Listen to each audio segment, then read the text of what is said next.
Alright, continuing one and only Ivan. So, Ivan is now working on a secret project for Ruby that we don't know what it is, but it involves painting and paper. I wonder if you guys came up with some great ideas about what he might be doing. This next section is called Bad Guys.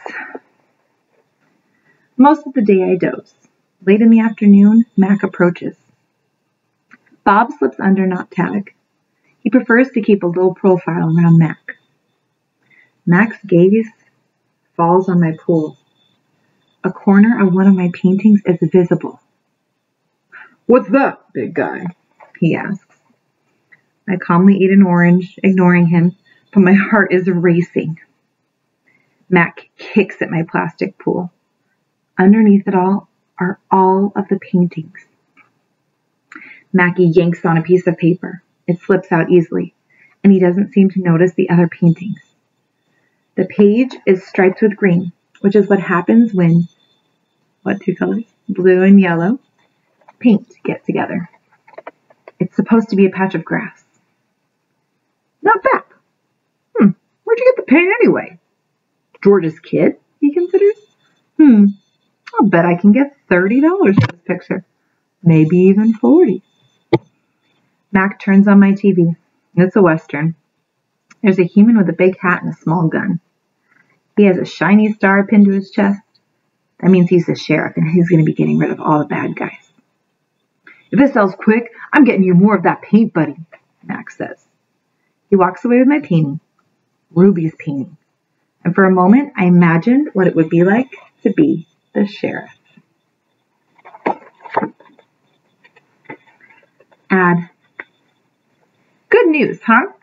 Bob says when Mac's out of earshot. "Looks like you might be getting some more supplies." "I don't want to paint for Mac," I say. "I'm painting for Ruby." "You can do both," Bob says. "You're an artist after all." While I watch the movie, I try to come up with a new hiding place for my paintings. Maybe, I think, I could fold them once they're dry and stuff them into knot tag. It's a long movie, and at the end, the sheriff marries a woman who owns the saloon, which is a watering hole for humans, but not horses. It's been a long time since I've seen a Western that was also a romance. "I liked that movie," I say to Bob. "Too many horses, not enough dogs," he comments. And an ad comes on. I don't understand ads. They're not like Westerns, where you know who the bad guy is and he's supposed to be, and then they're hardly ever romantic unless the man and the woman are brushing their teeth before they face lick. I watch an ad for underarm deodorant. "How do you know who's who if they don't smell?" I ask Bob. "Humans reek," Bob replies. "They just don't notice because they have incompetent noses." Another ad comes on. I see children and their parents buying tickets, just like the tickets that Mac sells. They laugh, enjoying their ice cream cones as they walk down a path. They pause to watch two sleepy-eyed cats, huge and striped, dozing in long grass. Tigers! I know because I saw them on a nature show once. Words flash on the screen, accompanied by a drawing of a red giraffe. The giraffe vanishes, and I see a human family staring at another kind of family. Elephants, old and young. They're surrounded by rocks and trees and grass and room to wander. It's a wild cage, a zoo. I see where it begins and where it ends. The wall that says that you are this and we are that, and that's how this will always be. It's not a perfect place. Even in just a few fleeting seconds on my TV screen, I can see that. A perfect place would not need walls, but it's the place I need. I gaze at the elephants, and then I look over at Ruby, small and alone. And before the ad ends, I try to remember every last detail. The rocks, the trees, the tails, the trunks. It's the picture I need to paint. Imagining. It's different now when I paint. I'm not painting what I see in front of me. A banana, an apple. I'm painting what I see in my head. Things that don't exist. At least, not yet. Knot tag. I pull out knot tag stuffing. Carefully, I fill her with my paintings. hiding them so Mac won't sell them. She's large, bigger than Bob, but I still have to crumple a few of them. Bob tries to settle on her for a nap. You've killed her, he complains. I had to, I say. I miss your stomach, Bob admits. It's so spacious. When Julie arrives, she notices that I've used up all my paints and paper. Wow, Julia shakes her head. You are one serious artist, Ivan. One more thing. My finger painting sold for $40 with a frame. Mac is happy. He brings me a huge pile of paper and big buckets of paint. Get to work, he says. So I paint for Mac during the day and for Ruby at night. I nap when I can.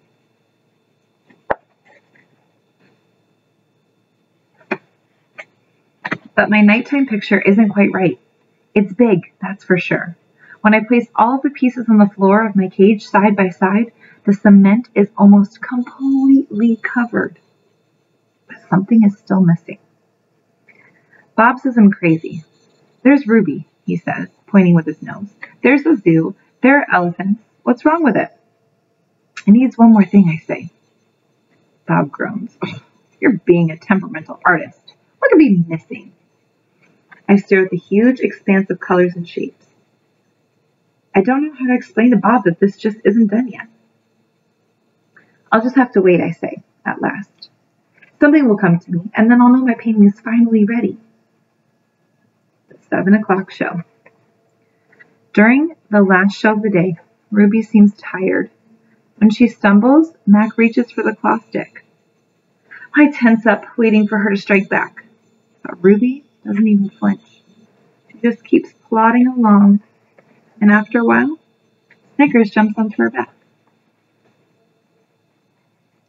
12. I lie in my cage with Bob on my stomach. We're watching Julia do her homework. She doesn't seem to be enjoying it. I can tell because she is sighing way more than normal. Again, for the 100th time, or maybe the 1000th, I wonder, what is missing from my painting? And for the 100th time, or maybe the 1000th, I don't have an answer. Dad, Julia says as George passes by with mop, can I ask you a question? May I? George corrects. Ask away. Julia glances down at a piece of paper. What's the difference between the word spelled Principal, principal, and the one spelled Princeple, principal? The first one is like the head of the school, like Miss Garcia or Mr. Oliver. The second one is a belief that helps you know what's right or wrong. He smiles. For example, it's against my principles to do my daughter's homework for her. Julia groans. Ugh. If I'm going to be an artist when I grow up, why do I need to know how to spell? With a laugh, George heads off. Poor Julia, I think. Gorillas get by just fine without learning how to spell. All those endless letters, those sticks and circles and zigzags, filling up books and magazines, billboards and candy wrappers. Words. Humans love their words. I leap up. Bob goes flying straight into my pool. A word. You know how I feel about wet feet, Bob yells. He scrambles out of the water, shaking each foot in dismay. I look out my window at the billboard. I can still hear Mac's voice in my head. Come to the Exit 8, Big Top Mall and Video Arcade, home of the one and only Ivan, Mighty Silverback. I count to 12, and then I count again, just to be sure. Each. I lay out 16 pieces of poster board, 4 down, 4 across. A perfect square. What are you up to? Bob demands. I'm guessing it doesn't involve sleep. It has to do with the billboard. That sign's a monstrosity, particularly since, well, I'm not featured. I'll grab my bucket of red paint. You're not on the billboard because you're not in the show, I point out. Technically, I don't even live here, Bob says with a sniff. I'm homeless by choice. I know, I'm just saying. I studied the billboard. Then I make 2 fat lines, like broom handles. Another fat line connects them. I stand back. What do you think? What did he just create? Ah. What is it? No, wait, let me guess. A ladder? Not a ladder, I say. A letter. At least I think that's what they're called. I have to make 3 more. Bob cuddles up to Not Tag. Why? He asks, yawning. Because then I'll have a word, a very important word. I'll dip my fingers into the paint. What word? Bob asks. Home. Bob closes his eyes. That's not so important, he says quietly. Nervous. All day long, I knuckle walk circles around my cage. I'm so nervous I can't sleep. I can't even eat. Well, not very much anyway. I'm ready to show Julia what I've made. It has to be Julia. She's an artist. Surely she'll truly look at my painting. She won't notice the smudges and tears. She won't care if the pieces don't quite fit together. She'll see past all of that. Surely Julia will see what I imagined. I watch Ruby trudge sullenly from the 4 o'clock show, and I wonder, what will happen if I fail? What if I can't make Julia understand? But of course, I know the answer. Nothing. Nothing will happen. Ruby will remain the main attraction of the Exit 8 Big Top Mall and Video Arcade, conveniently located off I-95, with shows at 2, 4, and 7, 365 days a year, year after year after year. Showing Julia. It's time to show my work. The mall is silent, except for Thelma the macaw, who is practicing a new phrase. Uh-oh. Julia is finishing her homework. George is sleeping outside. Mac has gotten home for the night. I grab Not Tag and carefully pull out the folded papers. So many paintings, page after page, piece after piece of my giant puzzle. I pound on the glass, and Julia glances over. Oh, my fingers are trembling. I hold up one of my paintings. It's brown and green, a corner piece. Julia smiles. I display another picture, and then another, and another, and another, and each one is a tiny part of a whole. Julia looks confused. But what is it? She asks. She shrugs. It doesn't matter. It's pretty just as it is. Uh-oh, says Thelma. No, I think. No, it does matter. More paintings. George calls out to Julia. He's done for the night. Grab her backpack, he says, and hurry, it's late. Gotta go, Ivan, Julia says. Julia doesn't understand. I have to find the right pieces. I dig through the pile. They're here somewhere. I know they are. I find one, and another, and I try to hold 4 of them up against the glass. Bob, I say, help me. Hurry. Bob grabs paintings with his teeth and drags them to me. One by one, I shove pictures through the window crack. They crumple and tear. There are too many pieces. My puzzle is too big. Careful, Ivan, Julia says. Those might be worth millions someday. You never know. She arranges the paintings into a neat stack. I suppose Mac's going to want to sell these in the gift shop. She still doesn't understand. I shove more out of the hole and more, all of them, one after another. So Ivan's been painting, has he? George says as he puts on his coat. A lot, says Julia with a laugh. A whole lot.